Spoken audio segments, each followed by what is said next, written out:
Ելույթից հետո ձեր հեղինակավոր կարծիքը չարտահայտել, որովհետև դա ձեր լիազորությունների մեջ չի տեղավորվում եւ դուք հաստատի ձեր լիազորությունները վերազանցում եք։ Դուք չեք մեկնաբանում իմ լիազորությունները, իսկ հիմա շարունակեք ձեր ելույթը։ Ահա, բարեկերտ Ռուբենը։ Ամեն դեպքում, պարոն Սարգսյան, այստեղ եք։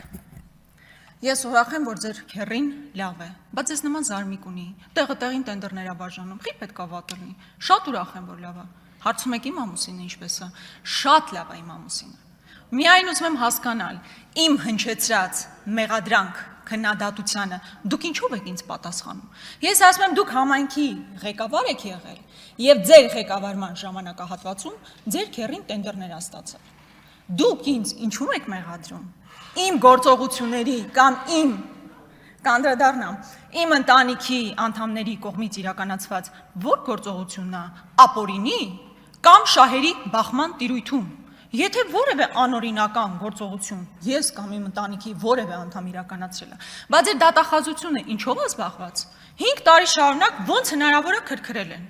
Ուզում եմ հասկանալ ձեր հնչեցրած հարցադրումների ելակետը ո՞րն է, որ ես որևէ հակաօրինական գործողություն եմ իրականացրել, բնականաբար ոչ։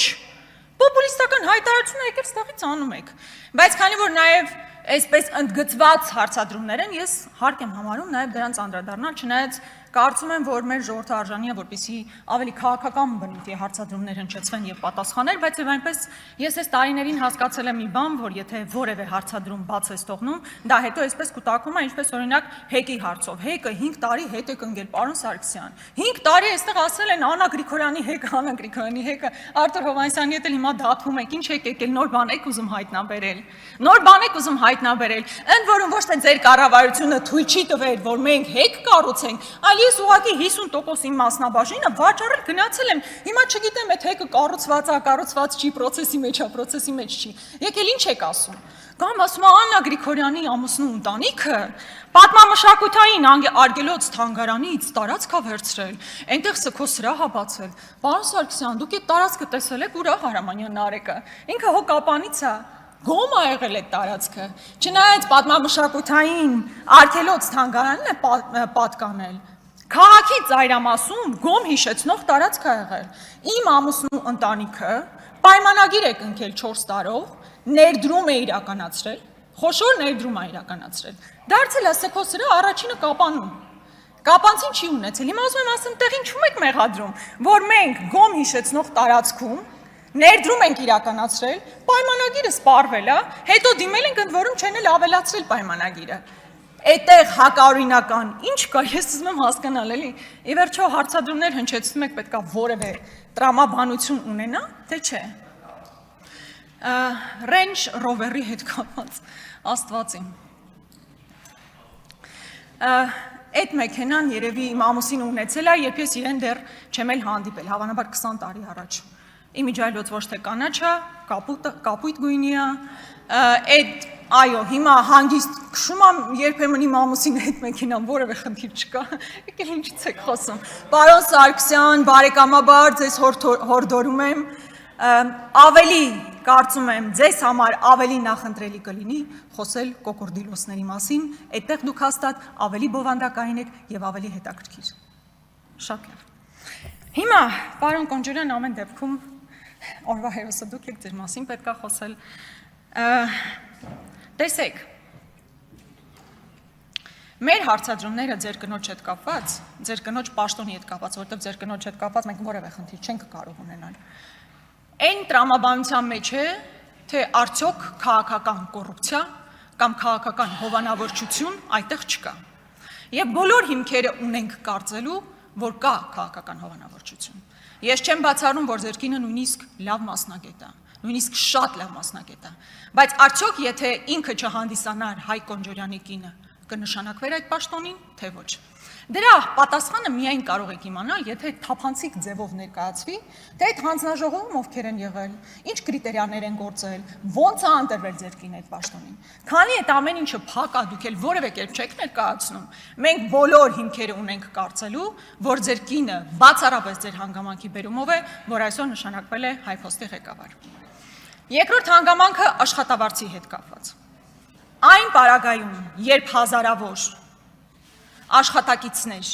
Նույն այդ պետական հիմնարկում ստանում են 80,000, 100,000 դրամ աշխատավարձ, իսկ ձեր կինը ստանում է մոտ $10,000 աշխատավարձ։ Դա չի կարող հարցեր չառաջացնել։ Բնականաբար այդ հարցերը առաջանալու են։ Եվ նաև այն բանի բերումով, որ ի վերջո պետք է արդյունավետության տեսանկյունից նայել։ Եթե օրինակ 23 թվականի նույն հեծը 100 միլիոն դրամ շահույթ է ունեցել, 25 թվականին արդեն 523 միլիոն դրամ վնաս է տվել։ Հիմա ինչքան վնասը ավելացել է հայփոստի, այնքան աշխատավարձային ֆոնդն է ավելացել եւ ձեր կնոջ աշխատավարձը։ Ամբողջ խնդիրը սա է, նույնիսկ եթե մտածենք, որ ձեր կինը թափանցիկ կերպով ընտրվել է հանձնաժողովի հայփոստի ղեկավար, միևնույն է ինքը անարդյունավետ է գործել եւ քանի որ հայփոստը պետական ձեռնարկություն է, մենք չենք կարող դրան չանդրադառնալ։ Եվ գիտեք, այստեղ $10,000 որ հնչեց, ինչ եմ ուզում հիշեցնել։ Եվ այստեղ հատկապես, պարոն Կոնջարյան, ուզում եմ ձեզ դիմել, որպես նախկինում քաղաքական մեծամասնության ֆրակցիայի ղեկավար, երբ ես տարիներ շարունակ այստեղից ասում էի, կան տասնյակ մարդիկ, ովքեր անիվ հիմնադրամում աշխատում են ու $10,000 աշխատավարձ են ստանում, պլյուս պարգևավճարներ, պլյուս խոշոր գործուղումներ եւ գործուղումների ժամանակ ստացած գումարներ, դուք գալիս ինձ փորձում եք հակադարձել, ասելով, որ նման բան չկա, կամ հողում եք կատարում, այսինքն թեման փորձում եք շեղել։ Այդ ժամանակ, երբ որ դուք ամեն քայլ ձեռնարկեիք, որպեսզի բացահայտվեին այդ գործերը, որտեղ ես հիմա զգում եմ, որ դուք բան եք անում, էլի, այսպես մի քիչ էլ խղճահարություն եք փորձում առաջացնել, որ բա գիտեք, իմ կինը ամենացածր աշխատավարձ ստացող բանն է, ղեկավարն է, տենց հազիվ յոլա ենք գնում այդ տրամաբանության մեջ, բայց եղել են տասնյակ մարդիկ, ու ես կարծում եմ ձեր նկատմամբ անարդար է, որ բոլորս գիտենք, որ ձեր կինը $10,000 է ստանում, ինչը ժողովրդի նկատմամբ անարդար է ևս, բայց նաև ձեր նկատմամբ անարդար, իսկ այն մարդիկ, ովքեր անիվ հիմնադրամում ծվարած $10,000 են ստացել տարիներ շարունակ ու վատնել են մեր քաղաքացիների գումարը, մենք մինչև այսօր չենք իմացել, բայց դուք ունեցել եք հնարավորություն ինչ որ ձև նպաստելու, որ դա բացահայտվի ու դա չեք արել։ Հաջորդը, պարոն Կոնջարյանի հետ կապված նաև մի դրվագ կար, ես ուզում եմ հիշեցնել, վերջինիս տան հետ կապված, եթե չեմ սխալվում, ինչ որ ձև դուք ժամանակին անդրադարձել եք, բայց քանի որ ձեր հարցն է քննարկվում, ես առաջարկում եմ դա ևս վերհիշել։ Պարոն Կոնջարյանը գնում է տուն, շատ լավ է, երջանիկ ապրեք այդ տանը, այն գնում է 54 միլիոն դրամով։ Լրատ հետքը, եթե չեմ սխալվում, այո, հետքը բացահայտել էր, որ նմանատիպ տունը այդ հատվածում արժե մոտ 75 միլիոն դրամ։ Այսինքն էականորեն ցածր։ Հիմա միգուցե որևէ մեկի մոտ հարց առաջանա, իբր այստեղ ինչ խնդիր կա, որ։